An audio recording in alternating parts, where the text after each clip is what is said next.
Hi friends, இன்றைக்கி கமகமன்னு வாசனையாக mushroom biryani செஞ்சுருந்தேன். இதே மாதிரி நீங்களும் ட்ரை பண்ணி பாருங்கள். டேஸ்ட் ரொம்ப நல்லாயிருக்கும். இது நான்வெஜ் சாப்பிட்றவங்களுக்கும் ரொம்ப பிடிக்கும். சிக்கன் பிரியாணி சாப்பிட்ற ஃபீல் தான் நமக்கு கிடைக்கும். நான் இன்றைக்கி ஃபிஷ் ரைத்தா குக்கும்பரோடு சர்வ் பண்ணியிருந்தேன். இது கூட நம்ம egg, chicken gravy, mutton gravy இதெல்லாம் வச்சு சாப்பிட்டா ரொம்ப சூப்பராக இருக்கும். எப்படி செய்கிறதுன்னு பார்க்கலாமா? இப்போ ஃபஸ்ட்டு மிக்ஸி ஜாரில் ஒரு கையளவு பூண்டு, அதில் பாதி இஞ்சி சேர்த்துக்கிறேன். நான் அளவுலாம் ஸ்க்ரீனில் கொடுக்குறேன், பார்த்துக்கோங்க. 10 சின்ன வெங்காயம், கொஞ்சம் ஒரு கைப்பிடி அளவு புதினா, ஒரு கைப்பிடி அளவு கொத்தமல்லி, 10 பச்சை மிளகாய் சேர்த்து நல்லா பேஸ்ட்டாக அரைச்சி எடுத்துக்கலாம்.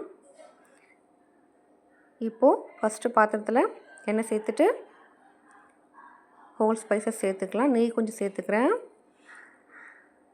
வெங்காயத்தை கட் பண்ணி சேர்த்துக்கலாம். இப்போது எவ்வளோ அளவுன்னு நான் கொடுத்துருக்கேன், பார்த்துக்கோங்க.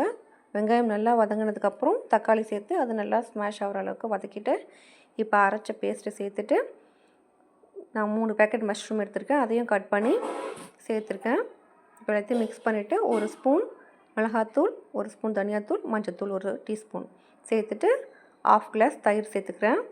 உப்பு சேர்த்துக்கிறேன். இப்போது தண்ணி அளந்து ஊற்றிக்கலாம். நான் ஒரு ஆழாக்குக்கு 1.5 கிளாஸ் அளவு ஊற்றிருக்கேன். 1 கிலோ அரிசி எடுத்திருக்கேன். இப்போது உப்பு காரம் செக் பண்ணிவிட்டு நம்ம அரிசியை சேர்த்துக்கலாம். நான் 1/2 hour ஊற வச்சுருந்தேன்.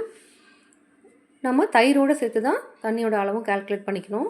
இப்போது கொதி வந்ததுக்கப்புறம் புதினாவை லாஸ்ட்டாக தூவிட்டு தம் போட்டுட்டு ஒரு 20 மினிட்ஸ் ஸ்லோ ஃப்ளேமில் வச்சு எடுத்தால் போதும். சூப்பராக ரெடி ஆகிடும். நீங்கள் இதே மாதிரி வெஜிடபிள்ஸ் எல்லா வெஜிடபிள்ஸும் சேர்த்து வெஜிடபிள் பிரியாணியும் செய்யலாம். நான் இன்றைக்கி மஷ்ரூம் மட்டும் தான் சேர்த்துருக்கேன்.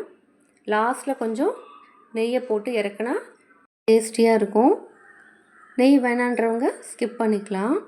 இது கூட வெஜிடேரியன்ஸ்க்கு பன்னீர் கிரேவி, கத்திரிக்காய் ரைத்தா இதெல்லாம் சாப்பிட்டா ரொம்ப டேஸ்டியாக இருக்கும். இது நான் என்னோடய சேனலில் போட்டிருக்கேன், நீங்கள் போய் செக் பண்ணி பாருங்கள். ரொம்பவே டேஸ்டியாக இருக்கும். இன்றைக்கி நான் ஃபிஷ் ஃப்ரை ரைத்தா குக்கும்பரோட செஞ்சுருந்தேன். நீங்களும் இதே மாதிரி ட்ரை பண்ணி பார்த்துட்டு கமெண்ட்டில் எப்படி இருந்ததுன்னு சொல்லுங்கள். Thank you.